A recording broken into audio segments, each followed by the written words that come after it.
Chapter 5. Moses summoned all Israel and said, Hear, Israel, the decrees and laws I declare in your hearing today. Learn them and be sure to follow them. The Lord our God made a covenant with us at Horeb. It was not with our ancestors that the Lord made this covenant, but with us, with all of us who are alive here today. The Lord spoke to you face to face out of the fire on the mountain. At that time I stood between the Lord and you to declare to you the word of the Lord, because you were afraid of the fire and did not go up the mountain. And he said, I am the Lord your God, who brought you out of Egypt, out of the land of slavery. You shall have no other gods before me. You shall not make for yourself an image in the form of anything in heaven above, or on the earth beneath, or in the waters below. You shall not bow down to them, or worship them. For I, the Lord your God, am a jealous God, punishing the children for the sin of the parents to the third and fourth generation of those who hate me, but showing love to 1,000 generations of those who love me and keep my commandments. You shall not misuse the name of the Lord your God, for the Lord will not hold anyone guiltless who misuses his name. Observe the Sabbath day by keeping it holy, as the Lord your God has commanded you. 6 days you shall labor and do all your work, but the seventh day is a Sabbath to the Lord your God.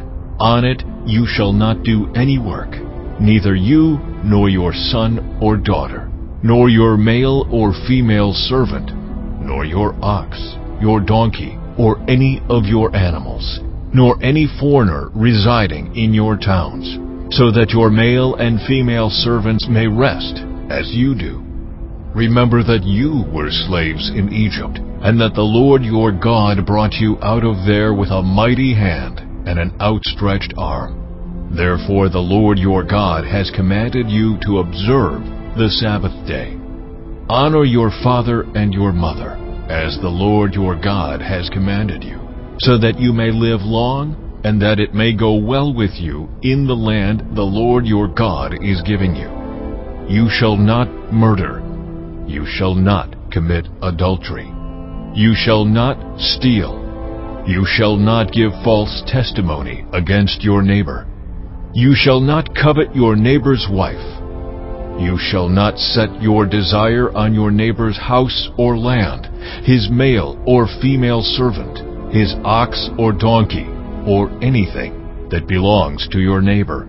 These are the commandments the Lord proclaimed in a loud voice to your whole assembly there on the mountain, from out of the fire, the cloud, and the deep darkness. And he added nothing more.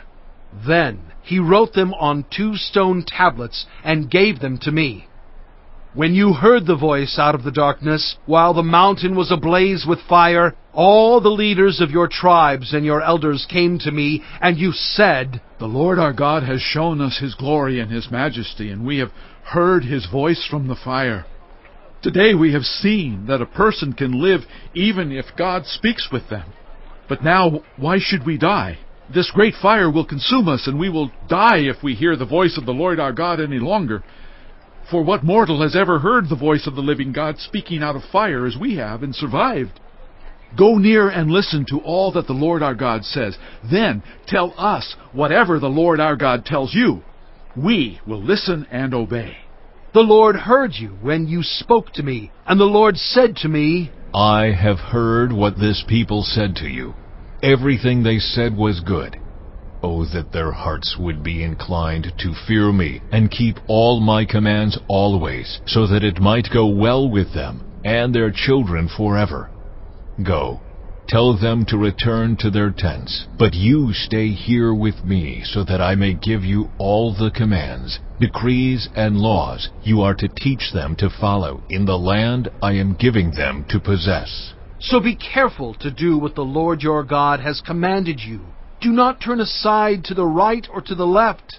Walk in obedience to all that the Lord your God has commanded you, so that you may live and prosper and prolong your days in the land that you will possess.